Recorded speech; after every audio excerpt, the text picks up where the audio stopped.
Hey, She Ace That listeners, find us on Apple, Spotify, and YouTube. Every subscribe, like, and follow goes a long way, and I can't thank you all enough for your support. And with that, let's get into today's episode.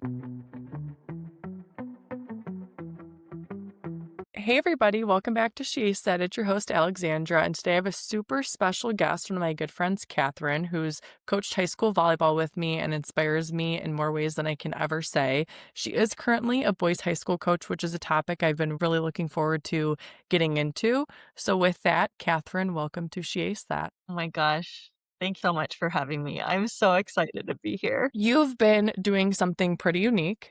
You pretty much started a boys volleyball program from scratch. Can you take us back to that moment when you decided to kind of create and be a part of the boys team, and what was that like? Yes. Oh my goodness. It was so terrifying. And just anything that anyone starts that you can absolutely relate to this. I think you try to talk yourself out of it multiple times and you just question yourself and think, wait, I don't know what I'm doing. I'm out of my realm. I'm going to mess it up. I had to say, but before tryouts, I was almost hoping that nobody showed up. And then I was like, oh my gosh, there's just not enough people to have a team. Okay, we're not going to do it. And then it was over 20 boys showed up. We're going to have a team. I just need to figure this out. And I had a ton of support. I was the JV coach at the high school and we were at a tournament and the coach from Lake Central, she was the freshman girls coach at the time. And she had already had 1 year of boys high school coaching that she did. And she approached me and said, hey, we really, really want more boys to kind of be local in our area so that we have more teams to play against. And so she's like, I really think you should talk to somebody about starting a team. She wasn't necessarily wanting me to start it. She just wanted someone to be aware at Western to kind of get the ball rolling. And so I reached out to our school athletic director and was like, if someone coached me, I think this would be really cool. And they kind of just left it in my hands. They were like, yeah, sounds good. If you want to get that all figured out, do it. And I was like, oh, I don't know what I'm doing. Who can I have to turn to help me out with this? And honestly, Yeah. a booster president and just within our district and area were just kind of the ones who were helping me get going. And the booster president over at Lake Central, he reached out to me and was like, hey, anything that you need, I will help you out with it. And so we held a meeting. He gave me a zip drive full of all the information that they had, a bunch of documents and papers, and kind of laid it all out there for me and was like, this is kind of what's going to get you going. Why don't you start here? And then I'll help you out along the way. And they totally have. And it was incredible. And I said, I don't really know what I'm supposed to do. I had always been in a freshman or JV coaching position. And so I didn't do any of the organizing. I didn't do any of the reaching out, delegating, anything like that. I kind of was told what to do, where to be, show up. And so this was just brand new for me. And it was challenging for sure.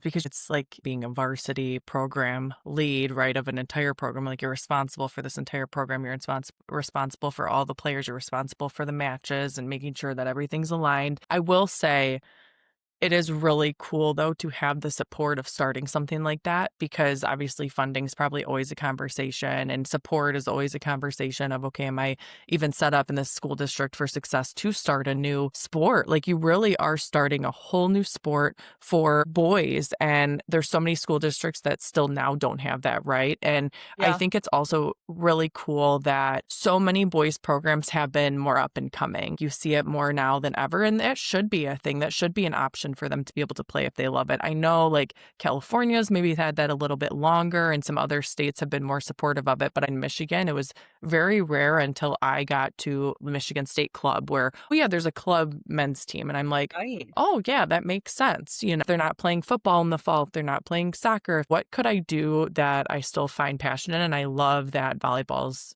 been given that opportunity at Yes. that level. Totally. Yeah.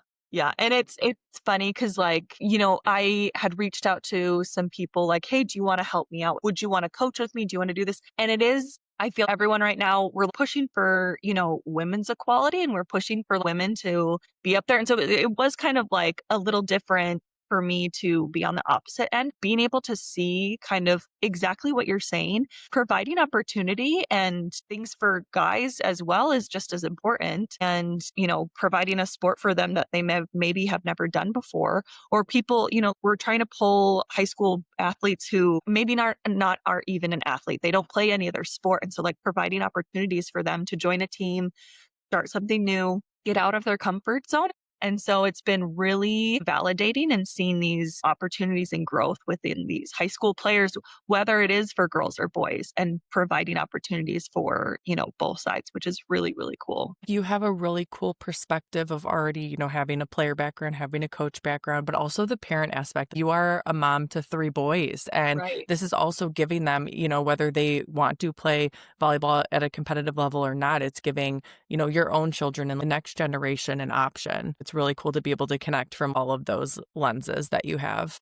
Yes, absolutely. I'm very passionate about volleyball. I love volleyball, and just the idea of having boys volleyball be a normal thing at that point. A ton of people play volleyball instead of where we're at right now, where it's still growing. It's still kind of, people are kind of surprised when I say that I coach boys volleyball. They're like, oh, wow, that's really cool. Growing up in high school, that was unheard of, like, especially in Michigan. We didn't grow up in California where people are playing volleyball since an early age. And so building these opportunities for people and making it more normal is just, it's fun. It's cool. I even think back to my high school days of the guys that I would play with in my gym classes, or we would have volleyball marathon where you would set up teams and you would have a whole tournament. I could pick out at a minimum a handful of my friends back then who maybe only played in the, basketball in the basketball season, or maybe they didn't play sports at all, or even in the tennis season. And I know that they probably looking back would have taken an opportunity such as this. Yeah. And so it's crazy Right. that they didn't have that. You've mentioned so that it's been rewarding and it's, a big thing to take on, but it's also a big reward with it. And now you have potentially even 2 players that might play at a collegiate level after just 2 years of this program existing, which is so incredible. How does that feel? Like you're shaping the next generation? I mean, it's incredible. And I wish I could take full credit, but I mean, these guys, it really is astonishing that they come in, they're super athletic and they pick things up so quickly, which is really fun to see. And so the growth that you see, I mean, a season is, 2.5 months long. We have a little bit more than that in the preseason with open gyms and stuff, but to see the growth that they make within just a couple of months, learning a new sport, and then where they're at by the end of the season is pretty incredible. And so that alone is just extremely rewarding. But I mean, they put in the work. They themselves are looking up things online and trying to figure out what they can do to improve. We have a player who he had always played basketball, and it was towards the end of our first season together, end of his junior year. He wrote me a letter and he's like, I think I even like it more than basketball, which is crazy. I don't think he had talked really about interest in playing at the collegiate level until the start of our season for his senior year. And I was like, okay, if you're serious about it, we got to reach out to colleges. And thankfully, the boys volleyball community is just, they really want to spread the word. They make it really accessible, reach out and try to get people out there and help each other out. And so I had a list of emails. And so I passed them on to him. I told his mom, I said, listen, we got to start getting videos of him so he can get recruited. And he worked really, really hard that season. He signed with a university in Michigan and it was just incredible. I'm like, this is unheard of. Like, you've played a sport for 2 years and you're a college athlete. That's incredible. And like I It kind said, of gives me chills. yeah, I know. I wish I could take the effort, but he really put in the work. And as a coach, you're seeing these kids grow and develop. And like his junior year, he was very reserved. He was very quiet. And senior year, I made him a captain because he was really trying to pull himself out of that comfort zone of kind of being reserved and quiet and to himself. And like, he was going out of his way to talk to kids on the court and try to give them advice and speak up, which you could tell was hard for him. And so just these incredible things. And then I have another player who ended up going to Michigan State. He played one season. He joined his senior year. He had never played volleyball. He just came on a whim. He didn't even tell his parents he was trying out. His parents found out after he made the team. And they were like, we didn't even know he was trying out. So these kids are just jumping in, putting themselves out there, trying a new opportunity. And he honestly is one of the most incredible players I've seen. He picked it up so quickly, and his intuition in volleyball was just unbelievable. He was my libero. His instinct on reading the ball was amazing, and he picked it up so quickly. And I told him, there is a club team at Michigan State for men's. I want you to try out. I know it's going to be scary and I know it's going to be really intimidating, especially for a player who has only played one season of high school volleyball. But I think you have talent. Pushing kids into, a community, into a sport, into anything, your first semester of college is going to be just life changing. It's going to make your experience in college so much better. And so I'm always pushing kids to like, put yourself out there. It's going to be really scary. It's going to be really hard, but everyone's in the same boat too as a freshman, especially at a huge university like Michigan State. The sooner you can create a community and the sooner you can meet people, it's going to make your whole college experience just that much better. If we never started this program, those kids never would have taken that route. And we don't know where that's going to go. They might not end up sticking with it, whatever, but it's just putting them on a path that like they might not have taken before. And so I think that is really cool. And probably the most rewarding thing is just allowing these kids these opportunities that they might not have taken and kind of helping them out with that, pushing them out of their. Yeah. I love that perspective. And even if your high school team didn't have a men's volleyball team, it's still worth it to always go to college and even try out for the club team. Like, even if you don't have experience, because you never know. And like you're saying, boys can be so athletic and they can just pick things up so quick. It was like a culture shock for me when I saw the amount of men trying out for the club team at State. The coach there is incredible. And they have like at least 4 different teams for men. For women's there, we only had the 2 teams, green and white. But for men's, they had green, white. They named a few others because they want these kids to have something. They want them to be part of a team. Even if they're at the lowest level team, still put them on a team to be a part of something in college, like you're saying, because it makes such a difference. And you're still a part of the entire club. You're making all of these friends from the women's teams, the men's teams. Like, it's such a unique experience. So I'm really glad that you pushed him to do that. And with that, I'm curious, from a coaching perspective, are there any tangible differences that you have noticed between coaching boys volleyball and girls volleyball? Yes, absolutely. And it's a little bit tricky though, because with the boys volleyball experience, because it is so new, you are going to have a different outcome with the expectation from parents and athletes. So a lot of the guys, the parents are there and they don't even really know, like, they're just happy their kid's being involved in something, maybe. So you're not dealing as much with the parent drama, the opinions that the parents might have, the expectations that the parents might have. When you have girls volleyball, these girls have been playing volleyball since the age of 9 and 10, whatever. And so those parents have been with those kids watching them play volleyball for 5 or 6 years, maybe. It's so a part of their lives. The parents might feel like they have good knowledge on volleyball because they've been watching their kids at the club games at the high school level, whatever. And so you don't experience that as much with the guys because the parents haven't been involved in that community at all. The parents are there, they show up, they help out, and they're like, my kid really likes volleyball. Thank you so much. They're really just so grateful. And Yeah. so that is a little bit different. And not to say that, girls and the parents aren't as grateful, because they are. We have incredible, incredible parents in the girls volleyball program who are, it's like their second job that they're doing is helping out with the booster program, and they're helping out with, volunteering, anything. But you will see more frustration and I'll say drama with parents and athletes within the girls program because they have been in it for such a long time. And I think the expectations are higher. And with the guys, it's more laid back. The community with boys and girls within the volleyball program is different too. They're like high-fiving across the court. They are kind of laughing with each other and they click really fast and they form these like groups and they'll go and play. Like, you see teams that are integrating and they're practicing off court together. I will say I didn't see that as much with girls. Girls, the teams kind of stuck to themselves unless they knew each other from club and playing with club. But I feel like they kind of kept to themselves with their groups. They stayed with their teams. I had one of the booster dads over at Central. He was talking about how there was this player from this team and he got injured during a tournament and left. And when he came back, like the whole gym, everyone was clapping for him because they were so excited that he was back. I will say they will get mad at each other, but they'll hash it out right there on Yeah. the court, and then they get over it. And so it's like quicker. As girls, they usually will not confront emotions. They kind of like hold it in. They won't talk to each other about it. And it's like weeks long where they're trying to hash out this thing, but won't confront it. And it's done behind backs and stuff like that. I do love the more like relaxed, kind of more go with the flow energy that the guys do have for sure. Yeah, it seems like they just are coming in with open eyes and ears. It also helps with a newer program. You don't have all these years of expectations built up in one position or X amount of playing time.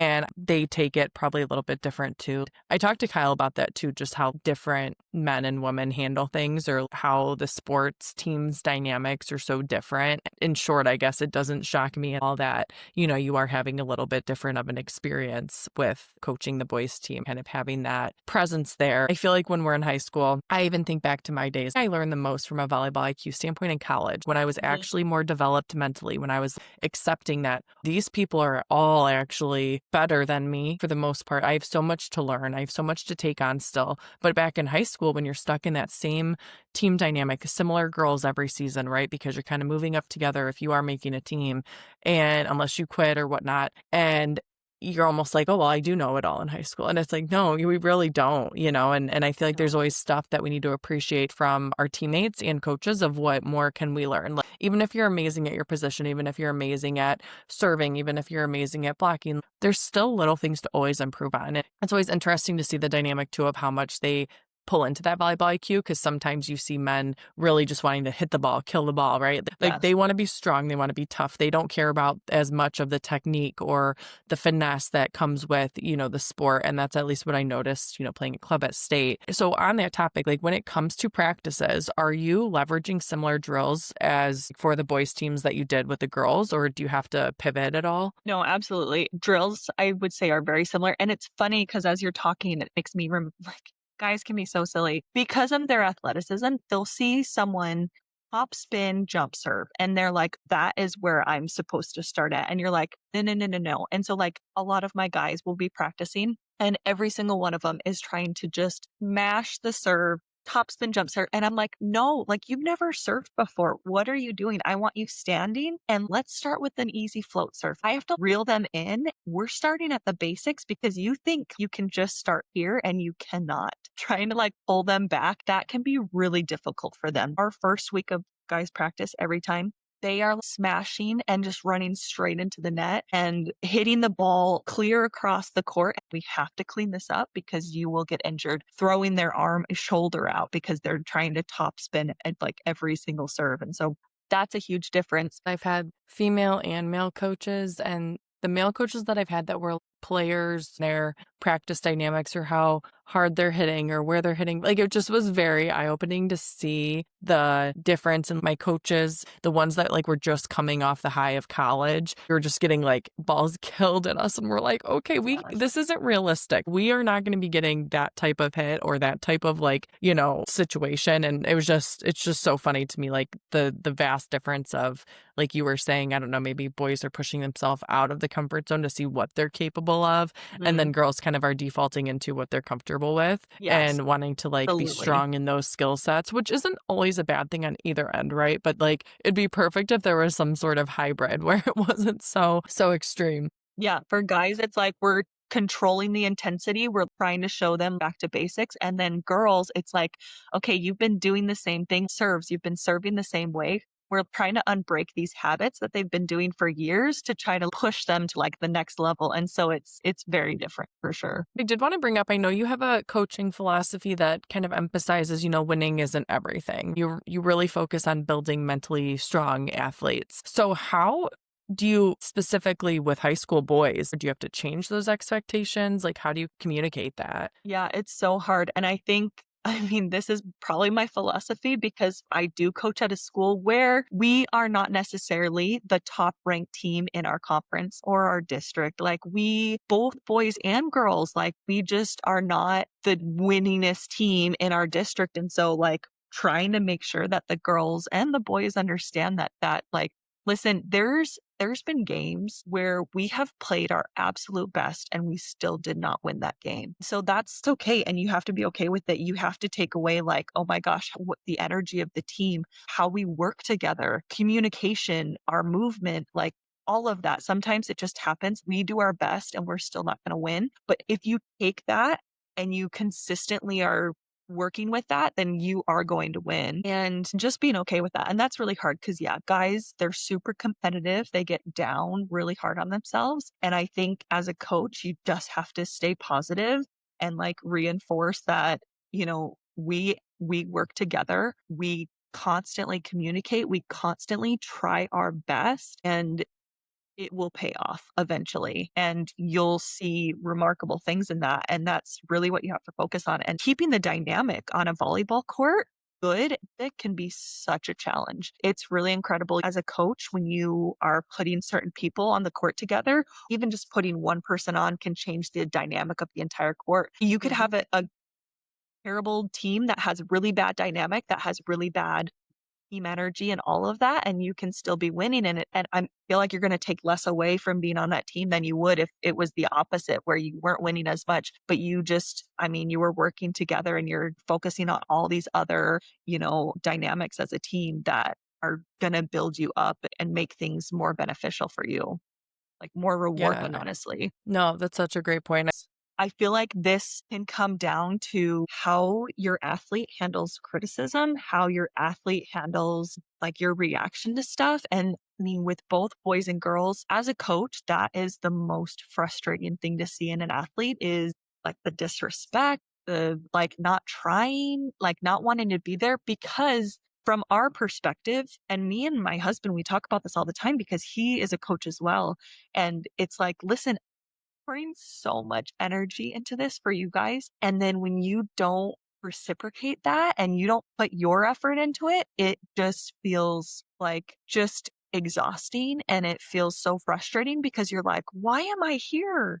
I could be at home with my family. I could be doing so many other things right now, but I'm choosing to be in this program. I'm choosing to coach you. I'm choosing to take the time to try to make you into a better person. And I mean, Mhm. sometimes it takes a while. Sometimes you just have to keep working at it until they can finally come around and understand that. But I mean, it's one of the hardest things as a coach. And so, I mean, it's a struggle. And like I'm saying, it might not happen overnight. You might have an athlete who constantly has that energy or constantly has that attitude. And so it's like, okay, well, we got to I mean, everybody learns in a different way. Everybody handles things in their own way. So, like, you have to kind of, as a coach, you have to figure out, okay, how can I change up this drill? How can I change up this lesson that they're going to now undersee it? And it's going to finally kind of turn that switch in their brain where they're like, oh, okay, no, I get it now. I need to put in the work. I need to step up. I need to do better. I need to try. But I mean, there's some things in athletes you can't train into them. It's either that's the way they are, or they're not.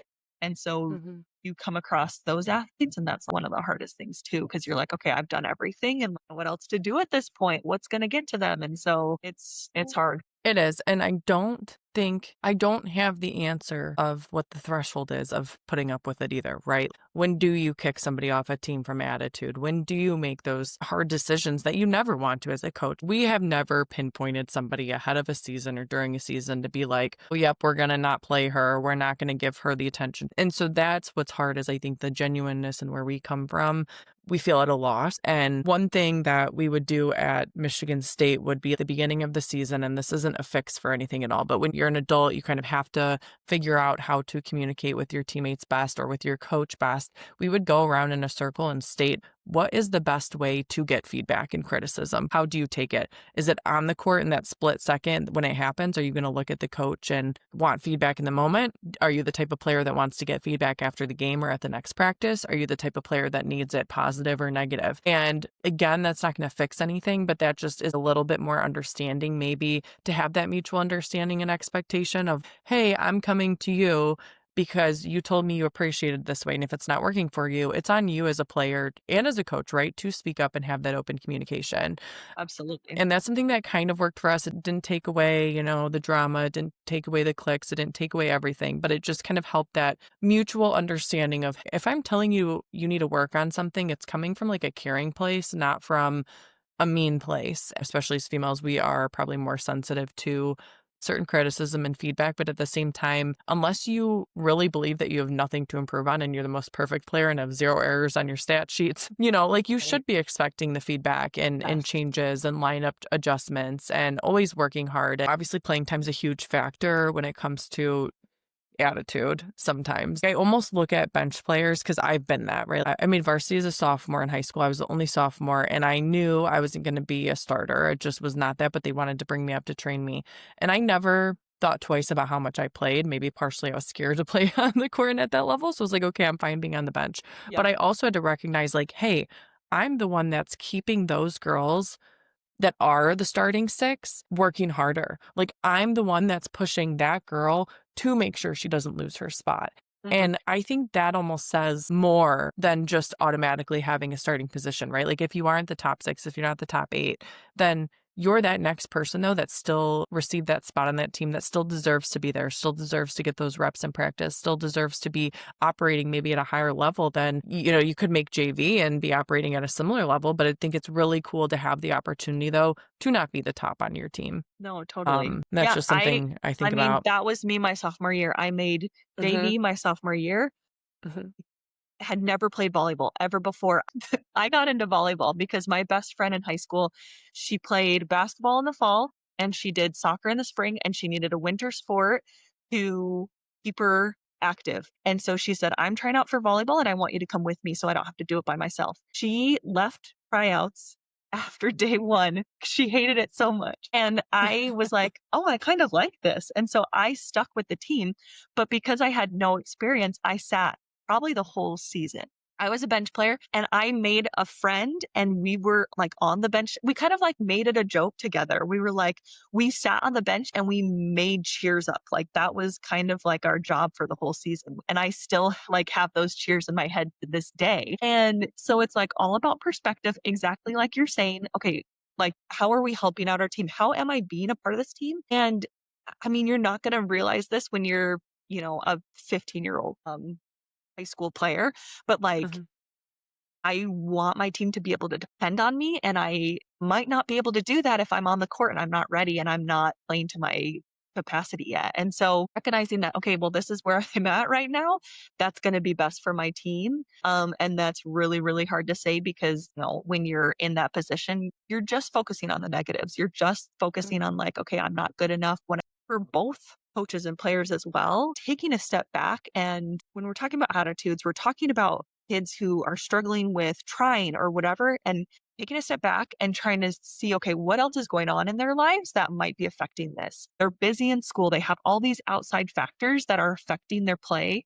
So being forgiving for both players and coaches, we have so much happening outside of the volleyball court and remembering those things and making sure we're being considerate and like being forgiving and not, getting on each other for, not trying hard enough. And if it's something consistent, then like you're saying, it needs to be communicated. We need to sit down with each other and work on it and see, okay, what is it that's going on and how do we resolve this? But, also being forgiving and understanding that we're all humans and we're going through so many things right now and working on that together. It kind of gave me chills, like when you said be forgiving, Mhm. because it's so true. You're not only a coach, you're a mom, you have a full-time job, you have so many other things going on. We're always impacted by things going on in the world. Same with our athletes and players. They're being expected to perform and be a student athlete. They have to perform at, both sports and school. They're dealing with probably friend drama. And that's, something I really am an advocate about because there's so much that we don't talk about when it comes to cliques and bullying and like that the pressure that you already have a part of a team dynamic and the cliques within it, let alone in school and the cliques within that. You're allowed to make mistakes, right? Like you're allowed to not have a good day. We're human. And I think as long as we are cognizant of that and communicating that, like, hey, coach, I'm having a really bad day today. Do you mind if I just go hit balls against the wall? Or do you mind if I think that goes so much farther Yes. without, and recognizing like, yeah, I might not be able to perform the best this practice, but I'm still showing up. I'm still here. And I think, sometimes kids might be worried, oh, if I'm not practicing or, doing exactly what my coach wants me to do, there's like retaliation or repercussions from it, right? I might not play the next game and things like that. But at the end of the day, any true coach will come from a place of understanding or forgiveness. If you have an attitude and the next day you're like, wow, like I really handled that situation poorly during a practice or in a drill, like own up to it, apologize for it, and like move forward. That's how we grow, how we become who we are now. And we're continuing to evolve. You're still continuing to evolve as a coach. You're still learning what works best for you, your kids. This is probably one of the most relatable things ever to state as a coach, but it is like a roller coaster ride that you've stated. And some days, you think you can't do it anymore. Other days you're finding it the most rewarding, enriching experience. You leave that practice and you're like, wow, like this is why I'm doing this, right? And then there's those days that, feel a little bit harder, but can Yeah. you share anything that, exemplifies those extremes and, what you've been through with that? Oh my gosh, it's incredible to go through a season and just have so many days like that where I am like, "Okay, I'm done. I like this is my last season. I can't do this anymore." I know. And somehow you forget all of that. It's like and then you go through a game or you, like, see these girls or these boys, and you're like, "Okay, no, this is what" what's the, like, viral video? I almost forgot that this was the point, like, it's Yeah. almost those Yes. moments, honestly, where you're like, "Okay, no, this is, like, why I'm doing this," and honestly, that usually happens more often than the moments where you're like, "Oh my gosh, I can't do this anymore, it's so hard," and so that's why you, like for me, I keep doing it, I keep sticking with it because there's more positive than negative, but obviously you can't have the positive without the negative, right? That's being a mom. That's like no matter Yeah. what, like you are just it's a roller coaster ride and you get through the hard stuff. And luckily there's these moments that are so rewarding and these experiences and these communities that you get involved with and these relationships that you build that make it all worth it. And I mean that's what it's all about. And so Mhm. um but yeah, it's always gonna be a roller coaster ride no matter what. Yeah. Yeah, and we're all on the ride together, Yes. one way or another. Whether you're actively coaching or not, it's just, yeah, it's this roller coaster of life, and I think we just need to take it some days 1 minute at a time, Mhm. day at a time, one match Yes. at a time, one practice at a time. I want to give our listeners better insight into what it is like being a coach, whether they're parents, whether they're players. They might not come from as understanding of a perspective as we do, really being in it and going through it. What is one thing or are a few things that you wish parents and players understood more about the coaching experience that they might not see from the outside? As we've been talking, I've been thinking about, like, the epitome of coaching to me is finding that fine threshold of pushing your athletes and being hard enough on your athletes that it's gonna push them and ignite that fire in them to grow and develop and get out of their comfort zone, but also being forgiving and accepting enough and kind enough that they can, like, be comfortable around you, that they can, um have those hard days and still get through practice and it's okay. And as a coach, you're trying to find that line. But the hard thing too is trying to find that line with each and every player that you have. Is some people, girls, some boys, they need that kind of like hard coach to get on them, to push them, to make them better. And then you have those players where it's the opposite. You changes from year to year, it changes from season to season, it changes from girls to boys.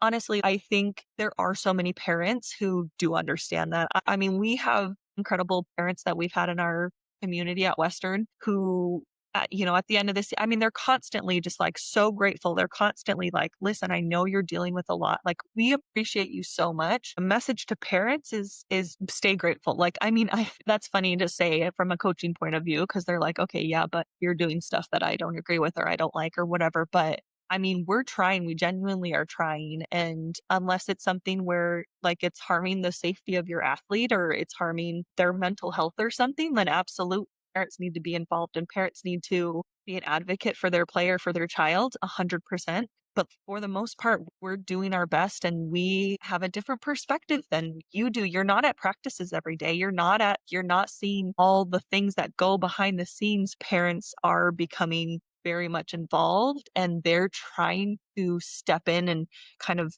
take care of situations for their players. We need to kind of back off on that. I think parents really, really need to trust in their kid to handle it between coach and athlete. And I mean, it's a teaching experience. It's a lesson that they need to learn. You need to give them the confidence and give them that experience to help them grow. I know it's hard. As a parent, I'm the same way. Like, I want to jump in and I want to take care of the situation for my kid. And I'm like, they're so young, they don't know how to handle this. But I mean, from a coach's perspective, I want to handle this with the athlete. And I am way more impressed. Like you're saying, in a situation, if the player comes to you and says, and is open and communicating about how they're feeling, what they're thinking, what they've been going through, I appreciate that so, so, so much more than if a parent is coming and telling us about their kid. I've had situations where the kid is not talking to me, the kid is not saying anything, and the parent's trying to communicate the child's feelings and all this stuff. And I'm like, okay, but is that really how that feel, or is that how you think they feel? It allows your child to learn more, right? They're learning more by handling this adversity versus trying to get rid of the adversity. My parents never once said something negative to my coach, like any of them, no matter my playing, like they just weren't like that. And I felt like if they didn't allow me to have those experiences of not having playing time or not Totally. trying to work harder. Obviously, we always want our kids' lives to be as easy as possible. We want them to be successful. But without those disappointments or understanding how to navigate them, no matter what age you are, then as an adult, it's going to, really backfire. And that one last question I do have for you. So, Yes.